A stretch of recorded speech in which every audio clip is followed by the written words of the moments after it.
Joyce Appleby, in her recent book, The Relentless Revolution, suggests that the power of cultural geography trumps the standard notions of the 16th century rise of capitalism.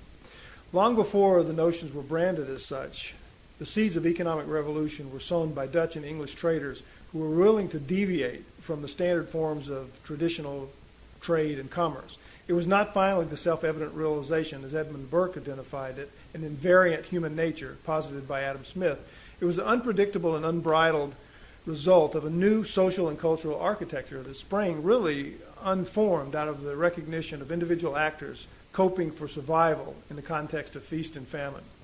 When the benefits of capitalism were recognized, they were co-opted by the powerful, and while everything changed, nothing really altered the basic traditions of who owned the resources of society. The poor remained poor, the rich shared in the newly found wealth, and the true innovators who willingly accepted their role in the new order languished. Perhaps this is the true invariant human nature that Burke incorrectly labeled. But what we posit in this paper is that digital technology offers a lens through which the narrative of global capitalism and economics can be examined and better understood today. The resultant promise of technology as a liberating tool is again deflated somewhat, and the examples we offer serve as illustrations to explore the events as society unfolds in this direction. By examining the expanding rule of technocracy in the economy, we posit that the replacement of human agency in the digitization of reality is an important nexus as the human experiment comes to a crossroads. A widely understood example of this kind of situation can be found in the area of outsourcing.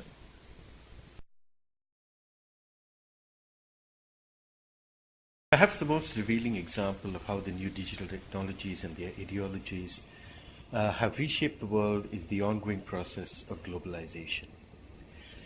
The central impulse in this process is the international movement of global capital in search of profits, and characterized by the constant movement of goods, technologies, ideas, and people. The outsourcing of work has become a required part of this process. In its early stages, this was restricted to outsourcing of the manufacture of goods. However, since the 1990s, a new phase of globalization marked by the international trade in services has developed. This is an interesting development as it involves the exporting of services which typically resist outsourcing because they usually require face-to-face interaction as they are co-produced by user and producer.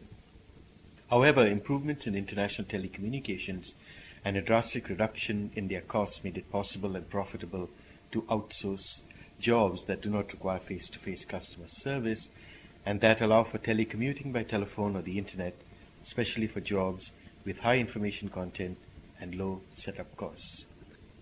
Today, the richest man in the world is from Mexico, and Forbes magazine predicts that India will have the most representation on their list of the global top 10 richest. These elites have replaced the traditional elites because of their abilities to use the new technologies and economies of the late 20th century.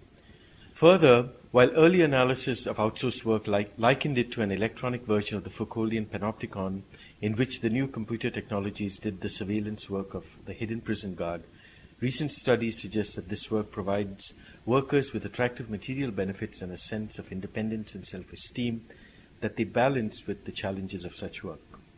Thus, while technology may not be the liberating tool that is often claimed by innovators, it has given both the elites and those they control a new set of roles, statuses, and identities that have and will continue to define the way in which global capital will transform itself over the coming century.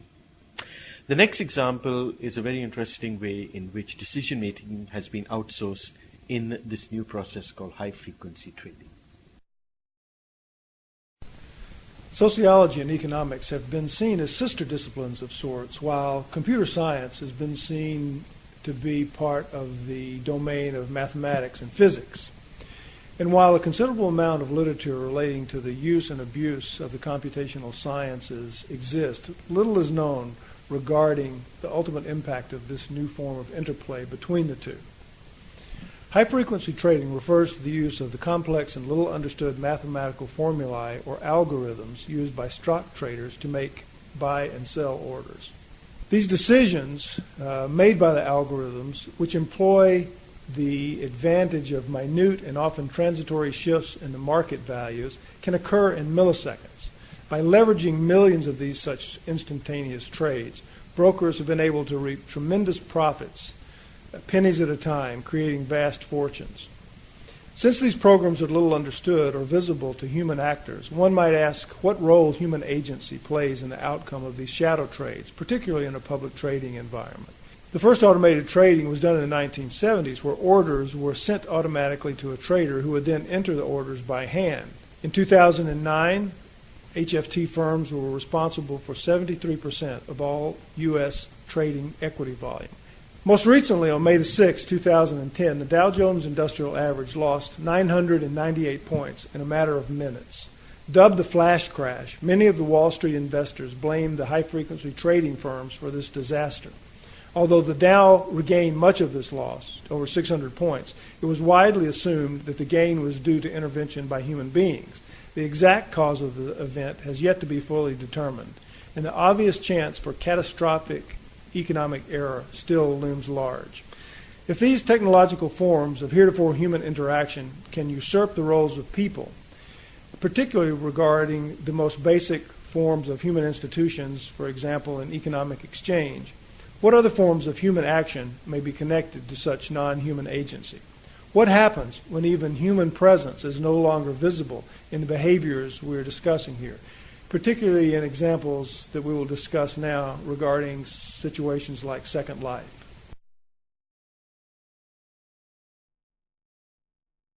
What the information age has demonstrated for some time now is that human interaction is increasingly mediated through digital technologies.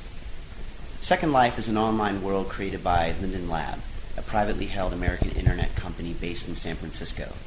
Users of Second Life, often referred to as residents, communicate and interact entirely through avatars. Every aspect of one's avatar is fully modifiable, and residents can alter their avatars to take on any form the user chooses. Within this virtual world, individuals establish intimate relationships and engage in interactions with others that they may never meet face to face. Residents can engage in virtual identity experimentation as well as create, trade, and own virtual property and services. Such commerce in Second Life occurs through the exchange of lindens, which is the virtual currency that is converted to real-life dollars.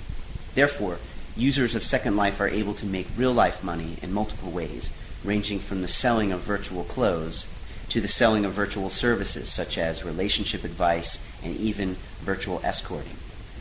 This is but only one example of how even the most intimate of human interactions are now not only increasingly mediated through digital technologies, but also increasingly commodified. These mediated interactions may still be rather novel to the average consumer, but the ability for such identity reconstruction, time-space compression, and the immediacy of virtual intimacy raises the question that asks, where does human agency end and digital technology begin?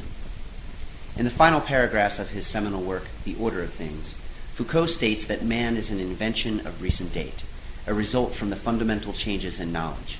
Foucault argues that such an invention is also perhaps nearing its end.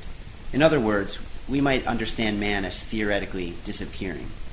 We ask, are the fundamental changes that are occurring in the organization of knowledge during the postmodern information age indicative of Foucault's disappearance of man? We argue that such changes do seem to indicate a longer-term transference of human agency to something heretofore unknown.